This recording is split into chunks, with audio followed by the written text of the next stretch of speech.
Welcome to Boating Tips Live with MarineMax, your weekly chat about boating products, service, safety, advice, and a whole lot more. Join the fun by submitting your boating questions answered on air by our knowledgeable captains. Without further ado, let's start the show.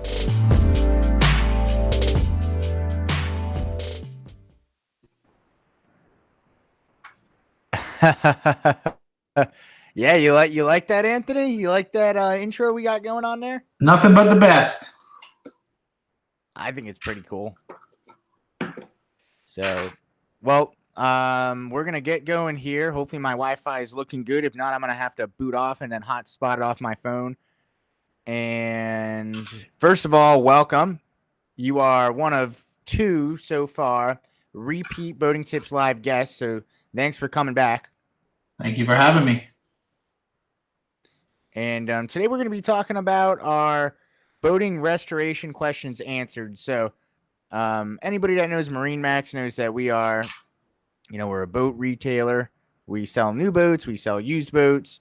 And, we never really get to the restoration side of it. People restore cars all the time. And a lot of times it might not be known about people restoring boats. And, with you being in a service department of MarineMax, you see it all the time on other people's boats. But you, Anthony, has restored a Boston whaler that I'd put it up against a brand new one. And that's saying something because I love whalers.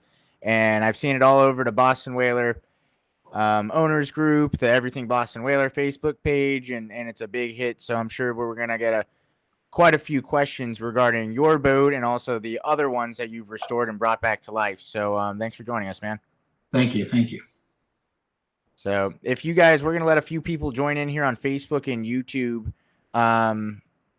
just kind of filter in. Remember, if you guys have any questions, drop them in the comments. We're going to be answering them on the fly here. We're going to try to stick to the topic today.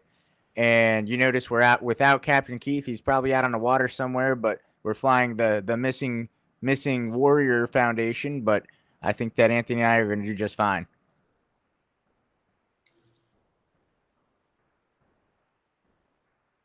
So let's see. We've already got a few people tuning in here. We got Rohit Kumar over there on Facebook saying hi.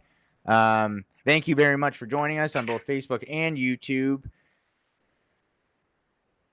And I don't really know what that last question is over there. I'm not really sure what to make out of that. So that's that. I don't know what that means. I don't either. Wow, what are you going to do? So with that being said, let's kind of jump right into it with the boating restoration questions. Questions are going to filter in, and we'll kind of talk a little bit about it too. But tell me a little bit about the boat that you restored, your whaler. So one, let's talk about from start to finish how your process looked like, and how'd you come across that boat? What is it? Well, it's a 1963 whaler, and me and my wife were, tossing around the fact of, I've been in the boating business for such a long time. I've had other boats with my brother and my dad and, whatnot, but I never had a boat of my own. And in the end, it really isn't a boat of my own because I built this for my son. So we were awesome. Back and forth going, let's do something. Let's get something, and it was in the midst of the pandemic. Everything was going on and people just, I don't know, I went stir crazy. So I went online and I started looking for boats, and lo and behold, this boat was just a few miles from the whaler factory. And the little backstory about the boat was the gentleman that I got it from had gotten it from his father that bought it brand new in '63. And the boat sat for such a long time because the guy didn't use it after his father had passed. Yeah. And lo and behold, I just happened to find it by fluke online. And I had some people that lived in the area up there by whaler. I said to them, listen, just go to the boat, see if it's, in good shape. If it's, I'm just not buying something that's not even a whaler. And I had the guys that work at whaler went over there and they checked it out. And they said, Anthony, for the age of this boat, it's rock solid. The hull's not wet. There's no soft spots, but it's a boat that's 50 some odd years old. Yeah. So I only seen it through pictures. And I said, find out what he wants, because he didn't want a lot of money for it. And wound up just paying it. And I went up there 2 days later, was sitting in a field. And I brought it down here and then just started the process. And this all started back in May of last year. How rough was it? It was basically a bare bones boat. I mean, it was crazing and cracking. I mean, it was a weathered boat. It wasn't taken care of for probably 20 years. Wow. Just sitting outside. And when I saw it, I mean, you could tell it was a whaler. It had the original serial number and everything. And I called everybody I could. I'm like, I just want to verify what this boat was, because when they first came out, the serial numbers don't start off now what they started off back in the, back in the day. So I went back and forth. I got the original title. And then from there, I drove Boston Whaler absolutely crazy because questions to ask them. So correct me if I'm wrong. I know that there's a few different, whaler models that are pretty similar, especially in that age and that time. So is that a Montauk or what is it? This was before what we know as a Montauk now. There was I think there were 3 different models that it could be depending upon the layout inside the boat. There's a Montauk, a Nauset, and what's the other one? Kachuk. I can't remember how you say it, but I know that my boat's a non-smirked, which was before they came out with the different hull design on the bottom. And I got a lot of this information from Jeff from Everything Boston Whaler. Yeah. We actually became very good friends through this build, and someone I had never met, and he kind of coached me along the way. And I wound up meeting him at a MarineMax Whaler event over in Captiva back about a month and a half ago. And he kind of saw it from beginning to end. You know what I love about this? Just at first glance, right? It looks like an actual, a new whaler that would be on the lot. I can see you have the reversible seat, the new binnacle, even the chrome graphics that you would actually order on a boat today on a brand new one. Correct. I mean, what do they call that in the car industry? Resto mod, I think it is. A resto mod. And I mean, is that all whaler stuff on the boat, or is there anything that's non-whaler? I mean, you've got all new whaler parts on an old whaler hull. There's everything that's not Boston Whaler on that boat is either Mercury, okay, or Ray Marine, or JL for the sound system. Yeah, even the rod holders in the front is what would come on a fishing package of a new one. Correct, just like the bow light. The only thing I didn't put on there, back in the day, was stern light. What I did was I did it just like on a brand new Montauk, where they have it right in the center of the console. Right up on top of the helm.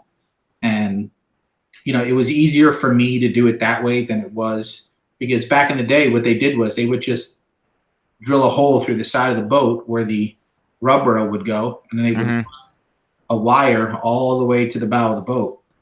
And I was like, if I'm going to do this once, I'm going to do it, I'm going to do it right, from the get-go. And obviously it's not a liner boat like a lot of other boats where you have spaces to run, everything. So it's basically the hull and whatever deck that I had installed on it after the fact.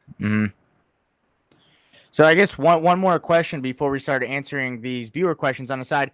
I've followed a lot of these classic whaler restorations and stuff like that. Obviously, whaler is a foam-filled boat. Just about everybody knows that. Cut them in half.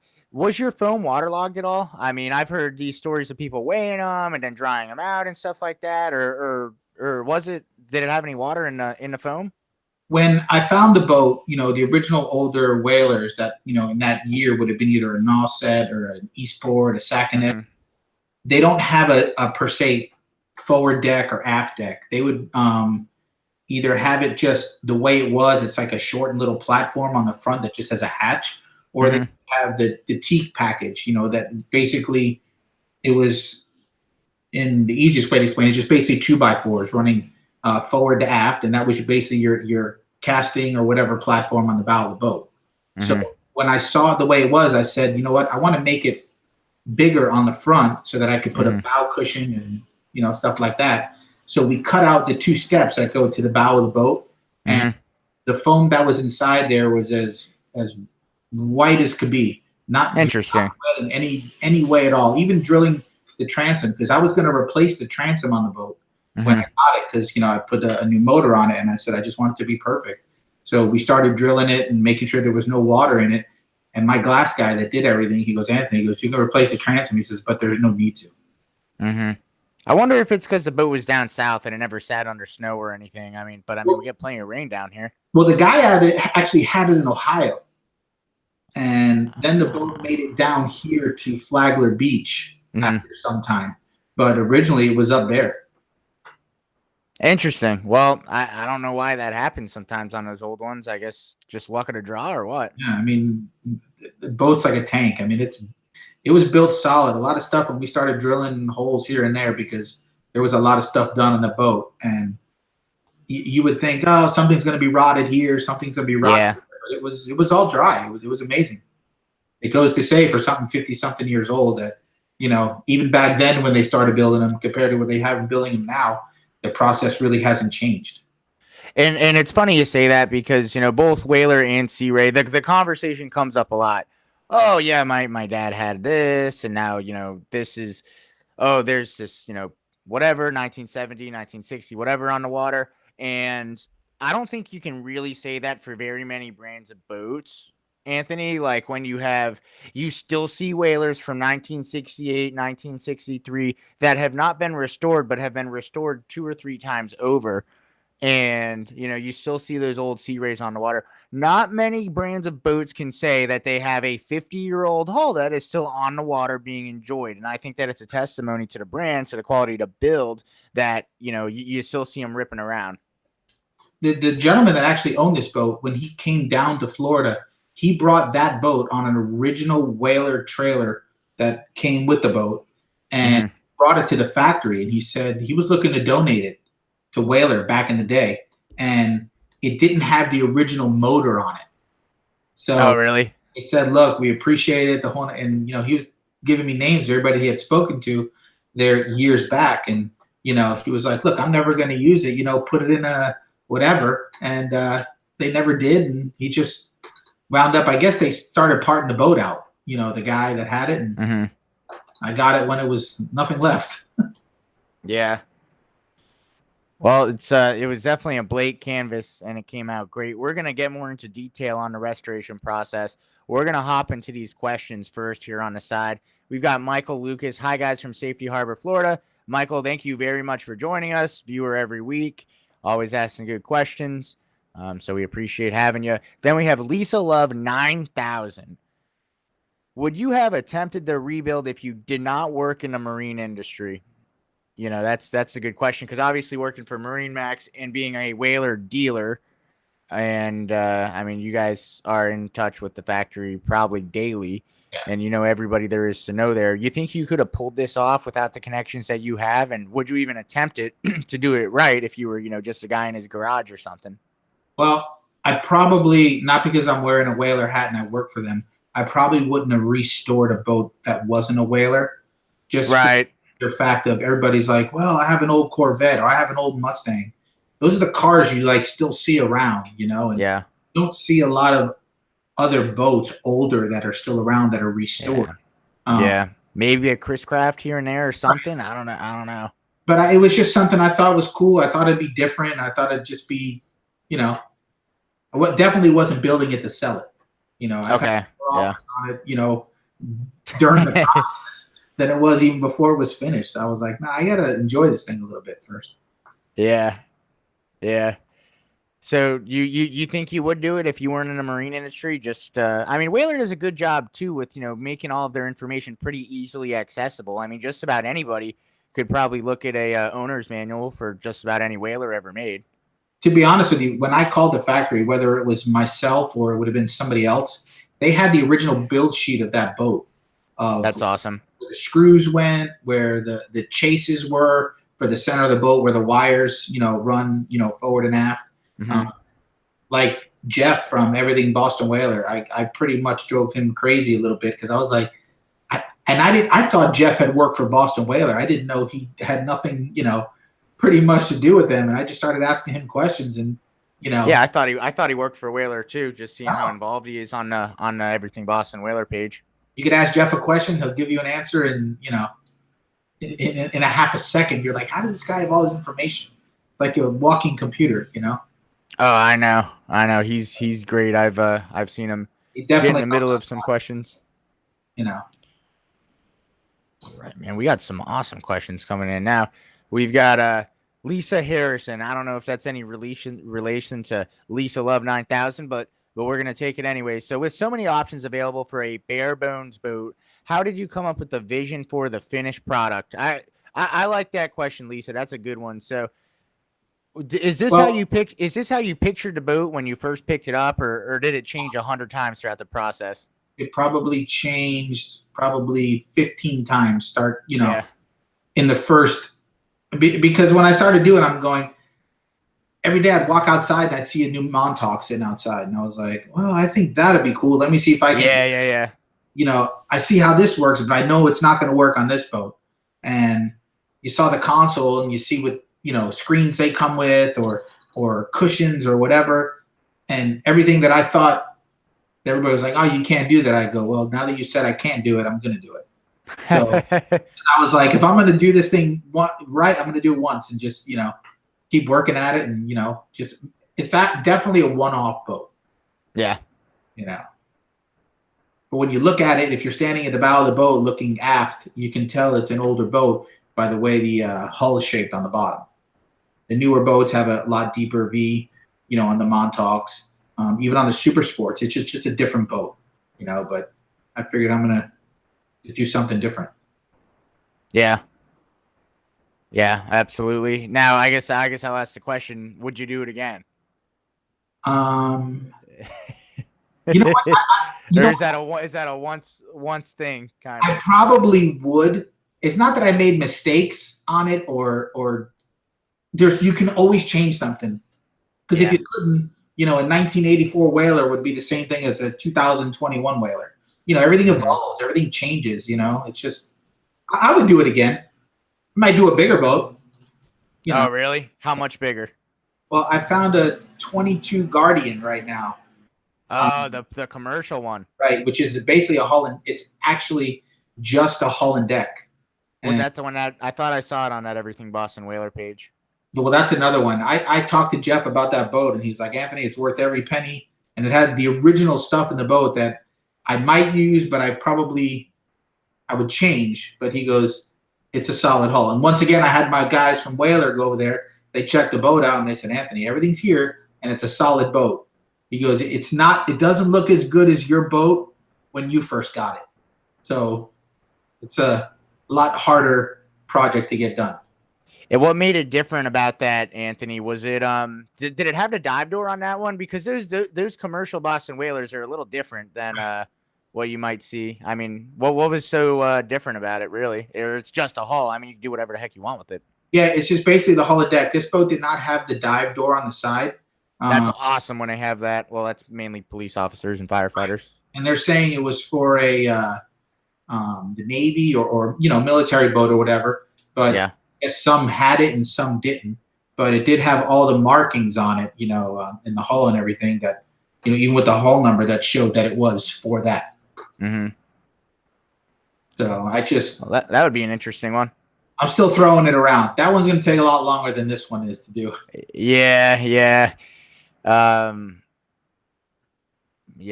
Might be a little bit more work. Let's see. We've got Sean Lowry here tagging Frank Ward. Sean and Frank, thanks for joining us. Michael Lucas, what a great project for dad and son. Well, how involved was your son with this process, Anthony? We talked about it about 100 times a day. That's super cool. When things were getting done, and it's like, did this get done? He had a lot of the vision of what he wanted to get on there as well. Yeah. He's 15 years old. Some things, it's be normal for any kid. They want to get this done or they want to get that done. Yeah. But some things you just can't do. And it'd be nice if you had this. It'd be nice if you had that. But he definitely has that mindset of what he likes, what he wants, what it can do, what it can't do. Yeah. Just going from there. Excuse me. Yeah, that is a cool project, and just to be involved every step along the way. Here's one that I like here. Oh, hold on. I just exited out by accident. All right, we've got Kelly Berry. How did you decide on that particular Mercury outboard? So is that a 115 Pro XS or a 90? It's a 115 Pro XS. Was it max horsepower back in the day? I thought that all the older ones only had 90s. So is it? Well, max on that boat was actually 100 horse, 2-stroke. Okay, yeah. When I looked at the transom weight, what the boat would hold, the 75, the 90, and the 115 are all identical weight. Yep. So I'm like every other normal guy out there. Oh, it's got to have the biggest, baddest. Everybody's like, oh, you just change the stickers, make it. And I'm like, no, I don't want to do that. I just thought it was something different. It's it looks more like the new V8s that are out there. So I figured I was gonna update the boat and really change it up. I figured I'd want it to look more to date than out of date. Mm-hmm. So the 115 Pro XS just has a different decal package. It's the identical weight of all 3 motors. Mm-hmm. It's the command thrust. It has the bigger lower unit. You can put a bigger prop on it. We're still working on that as far as propping it out and engine height and everything.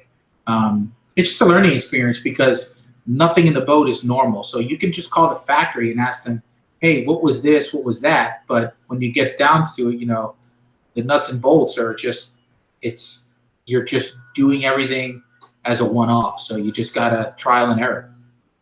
What kind of performance numbers are you seeing? I'm sure a lot of people are itching to hear that. Well, that boat, how it has the seat right there, the first wheel pilot seat. I had a YRM that does all of our chocks and our bow tow eyes and everything. He made me a 30-gallon fuel tank that goes under the seat. Back then in the day, they had like 2 6-gallon tanks. Yeah. Even some of the newer, little super sports or whatever, they put the tank under the seat because there's no liner. So you can't put anything under the hull, under the deck. So that's got 30 gallons in it. And I know with 2 people in the boat, the engine's a little high right now and the prop is so small, but the boat will run 52 miles an hour. No way. But I'm like saying to myself, I don't know how much more I want to, really mess. I mean, that's got to be close to your hull speed on that boat. Yeah, I don't think there's much more in there. But it gets up, it goes, and it runs. Hey, on this note, this brings up a question. Okay, so you've got a 30-gallon tank in the back and that aft seat. Do you experience any porpoising at all with all that weight in the very back and no trim tabs? Not really, because I put everything in the boat forward. Like a lot of those. Okay, yeah. What they did was they put the battery in the aft. I put 2 batteries right under the console, which is forward of that seat. Yeah, that makes sense. Weight to the front for the forward deck, and then forward of that, I had a not a lifting eye, but a bow tow eye installed. So if I ever wanted to run to the Bahamas and I don't want to run the boat there, we can tow it behind anything because it's a thing that's in any big whaler or any other boat that's towed behind a yacht. You ride along and you go. Do you have any trouble getting up on plane? Like if you got like people just sitting in the back or it gets up and goes right away? I mean, honestly, when you're running the boat, if 4 people is going to be what you put in there max. Just if you want to be comfortable all day, granted, the boat's only just shy of 17 feet.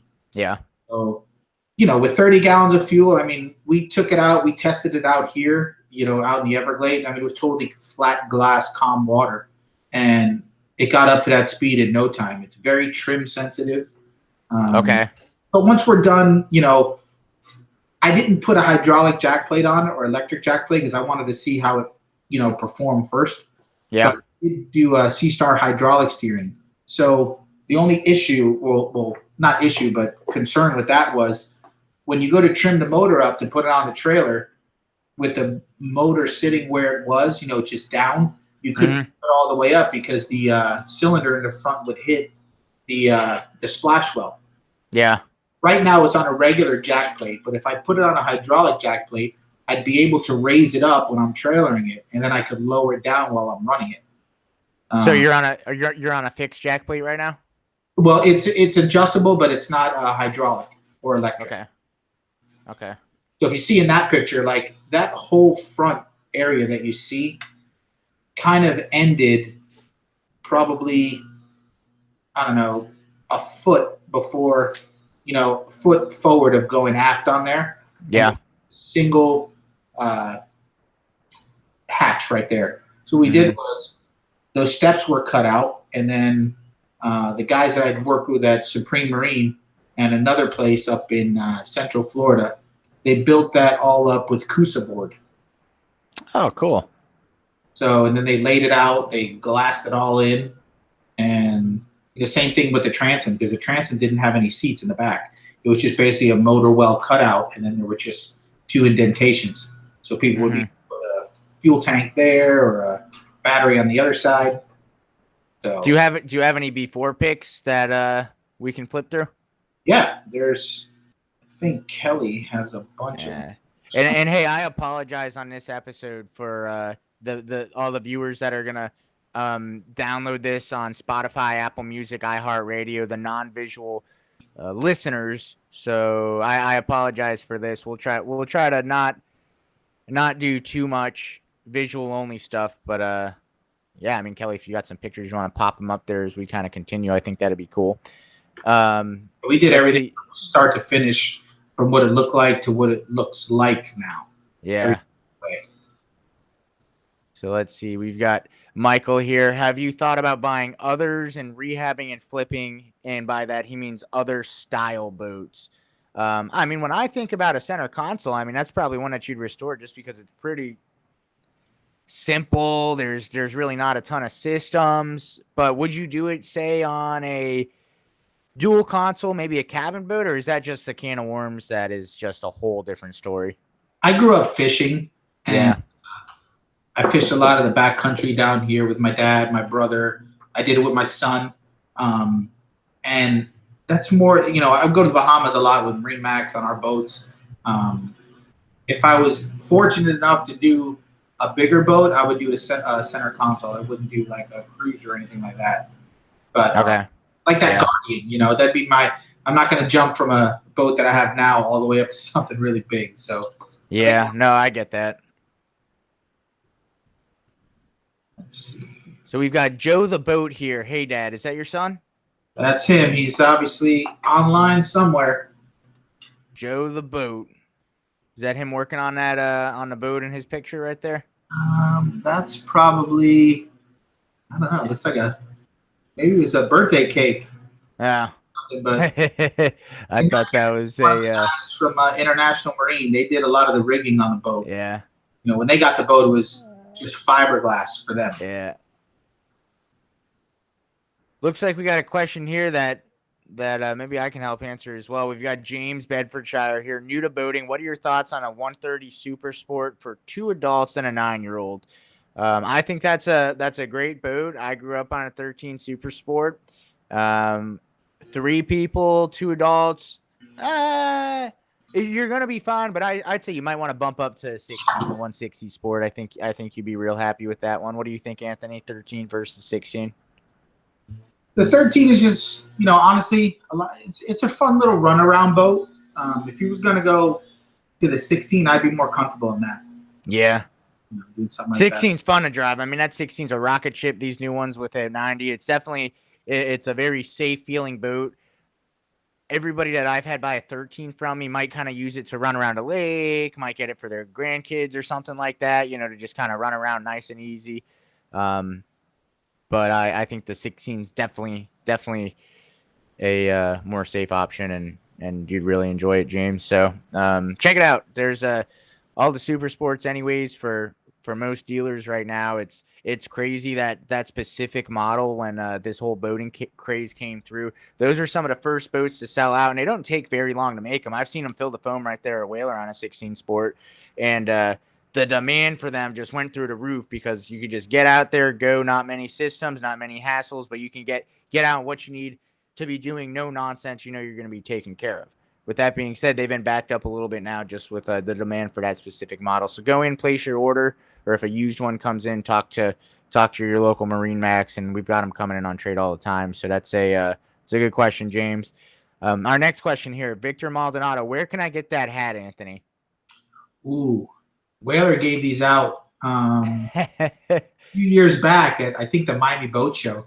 Yeah. But there's a company called Threads online. You can look on there to see if they have any, but you just got to search the internet for them. Yeah. Or buy a Whaler and they'll throw in the hat. There you go. You get a Whaler MarineMax, you have plenty of hats. Yeah. But that's a good question, Victor. Let's see. Got Trader Joe here. I've been really looking to buy a boat that's versatile. So question, I guess, is either CRAY 230 SPX or center console. I love spearfishing, but comfort as well. This is a good question, and we carry both of these different style boats, so a lot of 230 SPXs, but your center console is definitely going to give you what you need more for fishing. If you plan on fishing it at all, 24 Vantage. Yeah, exactly. 24 Vantage. I'd say if you're going to fish, you're better off going with a center console or possibly a more utilitarian dual console. With that being said, your C-Ray 230 SPX is a phenomenal boat to cruise around in, maybe throw out a fishing rod, cruise between the sandbar, the bar, and stuff like that. But the big question is, there's a boat for everybody, and the whole thing is exactly figuring out what type of boating you're gonna be doing, and that's how you're gonna navigate that, and being something that you're happy with, because you don't want to buy the wrong boat. I say it all the time. There's nothing worse than buying the wrong boat. So educate yourself, find out exactly what you're gonna want to do, and get the boat that is gonna do exactly that how you want it. So that's a good question, though. Got El Captain Stubing here again saying, how big would you go, Anthony? Oh, Captain Stubing. Well, that boat that he has in that picture there looks rather large. I don't think I'm going that big. But I think the next step would probably be that Guardian, that 22, and then just, keep testing the waters and go from there. Yeah. Got to take baby steps. Here we go. We got Brian here, longtime viewer. Did you have to wrap it in glass or just re-gel and paint? Ooh, good question, Brian. That boat basically was sanded down to, it was sanded down. It was dremeled. It was all the cracks. I looked at them and I said, listen, there's a lot of things people can do on their own, and there's a lot of things that you just got to leave the professionals sometimes. Mm-hmm. A lot of this I left to professionals because it takes a lot of time to do stuff like this, and also takes a lot of, you got to know what you're doing. And the boat, after it was all sanded down, it was done with epoxy primers as well. Everything was filled. The boat was flipped over, as you can see in that one picture. Yeah. And whatever imperfections were in the hull were all sanded down. And then after all that was done, everything was sanded, epoxied, sanded, and when there's no gel coat anywhere in that boat, it's all grip. It's whisper gray on the outside and snow white on the inside.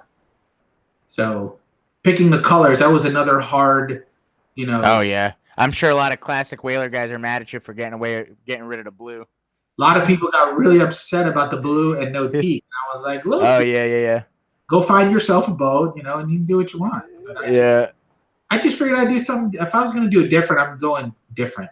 Yeah. These picture from the Baltoa YRM in Fort Lauderdale made that, and that's how it thing's bulletproof. It's all stainless, so that's a lot of weight adding to the bow of that boat as well. So when I was trying to figure out trim tabs and everything, that's probably 35 pounds right there by the time. Oh, no kidding. Between inside the plate and everything on the inside and everything on the outside as well. Yeah.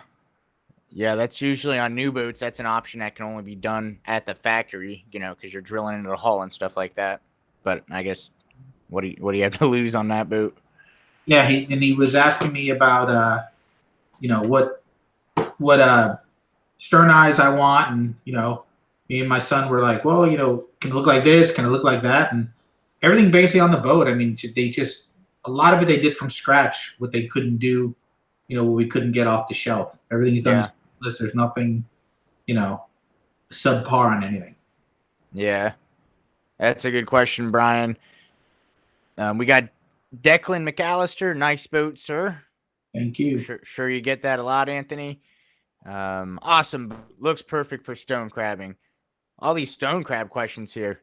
Will it go skinny? Stone crab boat. You guys have stone crabs over there? You do any stone crabbing on that boat? I haven't done it yet. I got some friends that go out there, but I haven't gotten the invite yet because they're worried that the boat will might get a little banged up, Yeah, I get that. Hey, speaking of which, I got a question for myself here. Everybody, I get questions all the time, whether it's in the showroom or online, about Haulover Inlet because you see all the videos there. I got to ask you, Anthony, do you have enough confidence in your restoration? Would you take this boat out of the Haulover Inlet, or have you done it? 100%. I would take it out there. I ran that boat all the way through Ocean Reef, all the way down past. You got Jimmy Johnson's Big Chill. Yeah. Down there in Key Largo. So, I mean, listen, you pick your days. The boat's going to go anywhere. That boat will be in Bimini. I'm just waiting for this summer to come around, and it'll be there. What is it, 45 miles between Fort Lauderdale and Bimini? Between 48 and 52. You can either go out of Miami or Haulover or Lauderdale or Hillsborough. It's pretty much a straight shot out of Miami. Yeah, sure you'll be fine. Let's see. We got another good question from Brian Drapp here. He says, did you use vinyl, poly, or epoxy for your changes? Let's see. Well, all that is pretty much done with fiberglass. Yeah. Use a lot of the epoxy that was done for the filling and everything from sanding. But other than that, I mean, it's a glass boat. I mean, it's as strong as it was the day it left the factory, and then it was just basically reinforced, Huh. Good question, Brian. Got a question here that I'm going to kind of dovetail off of too, from Kyle Kuda. Have you been happy with the 115 on the Montauk? In a process of repowering a 1965 16 right now. So you think you would have been happy with a 90 as well, or do you think that your boat needs a 115? To be honest with you, I don't think for me, it was being in the industry, number one. Number two, I knew a lot of people would see this boat. Yeah. Just for the mere fact of, of where I live. We're in South Florida. It's like one of the biggest boating capitals of the world. And it is.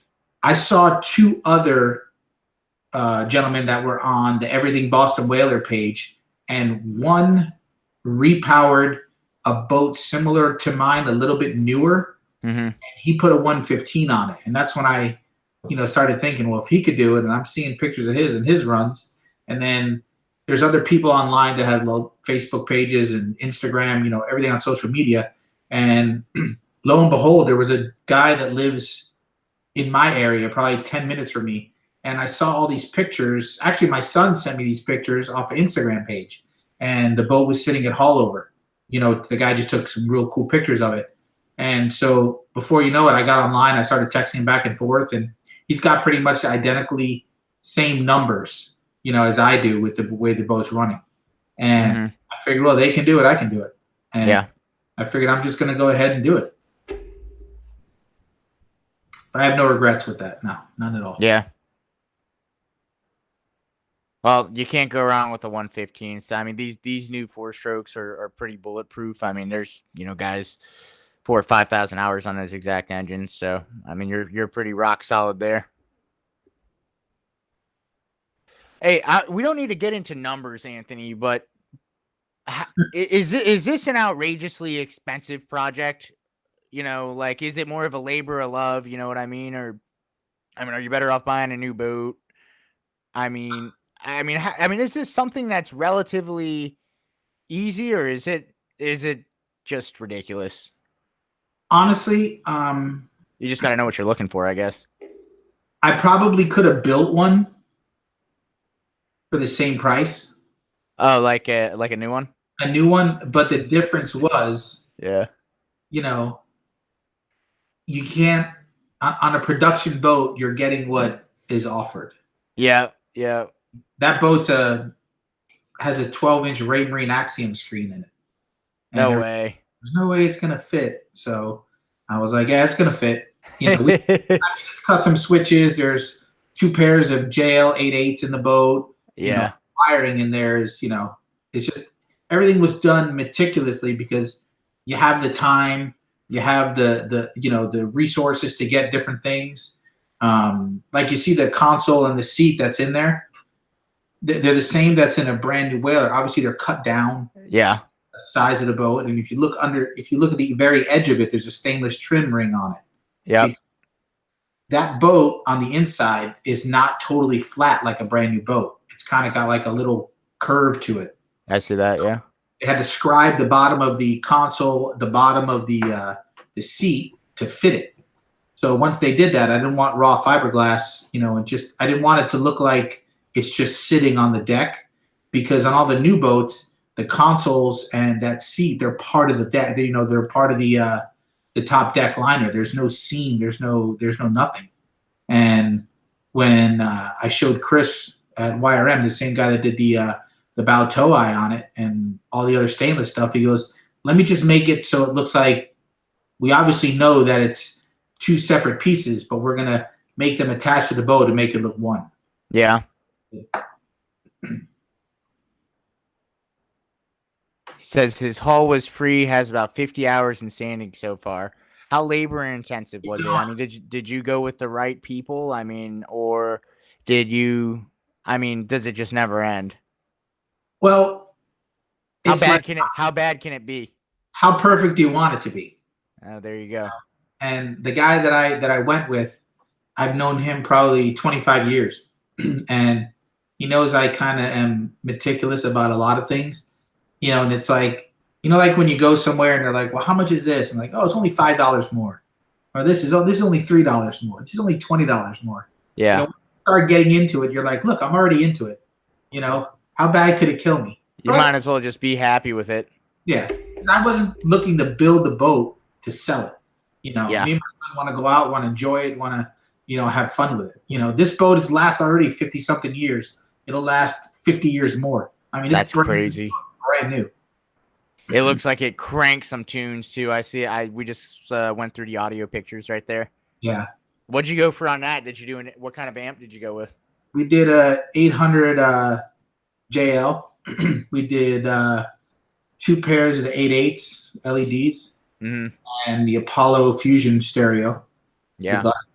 So the guys over at International Marine and Coastal Customs, they did the C deck, and they also did the custom glass panel that you see on there, that black acrylic. We did the Boca-Tech switches, not the rocker switches, but everything. The only thing I didn't put on the boat, honestly, right now is a VHF. That acrylic dash looks awesome, by the way.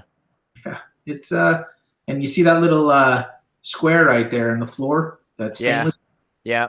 YRM made that too, because originally when these boats were built, they didn't have a bilge pump. So if you look where that cushion is on the bottom right there, there's a little access door, and inside that access door is the fuel filter, the canister filter that's in there, and then also there's a fully automatic rule, either 500 or 800 gallon that we buried in. What would you do before? Just pull the plug and let it rip?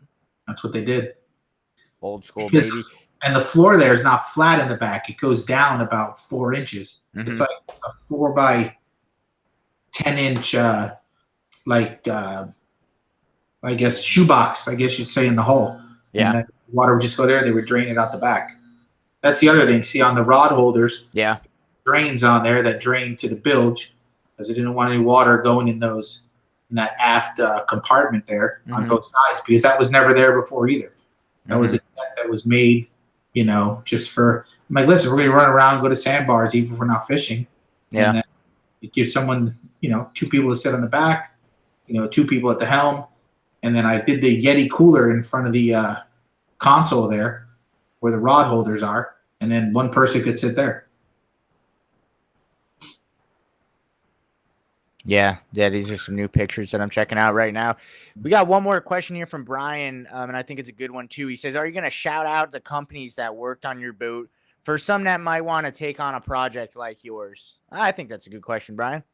Of course. I mean, obviously Whaler, always put me in the right direction. I have Supreme Marine in Fort Lauderdale. They're responsible for all the glass and paint work on that boat. Coastal Customs in Lantana. They did all the sea deck on there.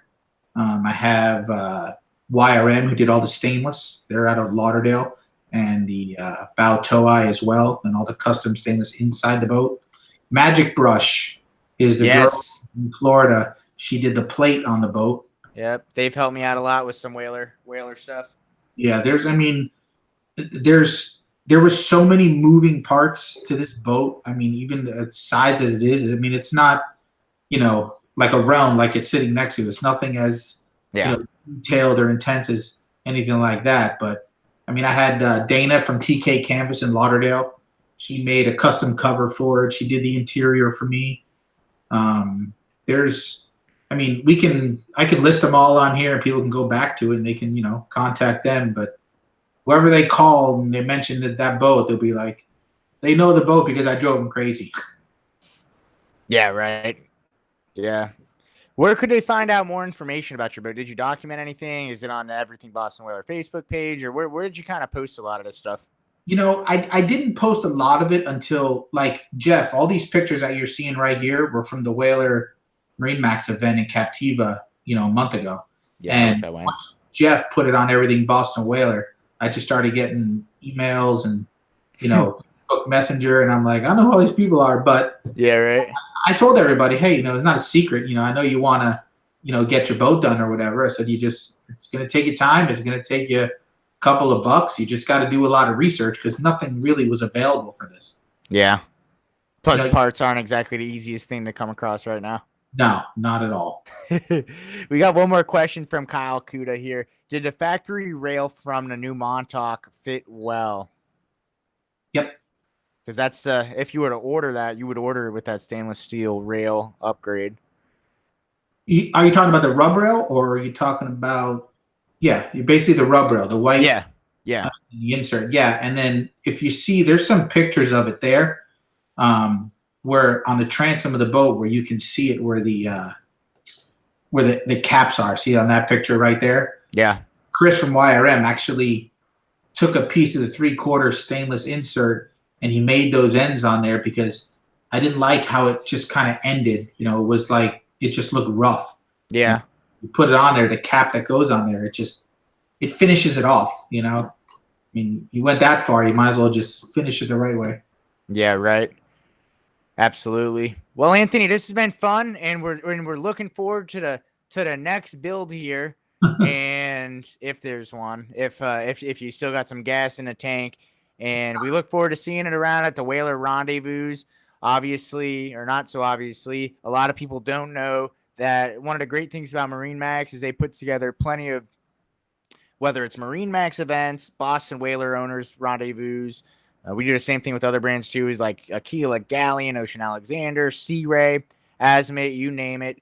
We're always putting together little trips like that. And, you might meet somebody like Anthony, like-minded individuals that really have a passion for boating, and, you can learn a lot from it. I'm sure Anthony learned a lot of lessons the hard way that might want to pass them along to have somebody not go through the pains. But Anthony, it's been a great episode. It's and we appreciate you coming back again, and we'd love to have you back a third time. So I guess I have one more question for you too. Now that you're done with this boat, are you actually done? I'd probably say I'll forever be 99% done. I'm probably always going to change a lot of things. It's fun. Yeah. Get stuff like this done, but like everything evolves. That's why people go and they buy newer boats. Oh, something new came out. They want to, but I just want to go out, have fun, take my son, do whatever, and gotta have fun with it. Well, I think that's really awesome as well that you're actually using the boat. You're not just letting it sit in a garage somewhere for the next 50 years. I mean, you get boats to use them. You get boats to use them. And it's not good for boats to sit either. You see it all the time in your side of the service department. What happens when a boat, is got 100 hours on it and it's from 2010? People are like, they get mad because it's like, I haven't used my boat in 2 years and, the filter's bad. And I'm like, well, you haven't used it, so you haven't maintained it. Yeah. Yeah.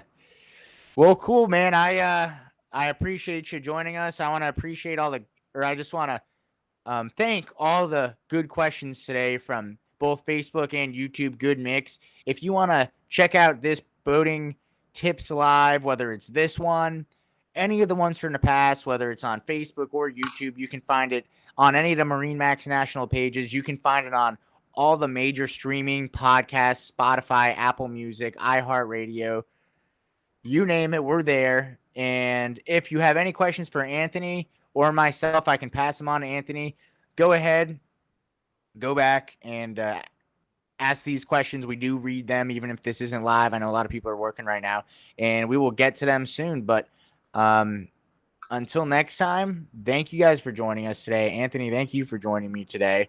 And join us next week on, let's see, we have your, no.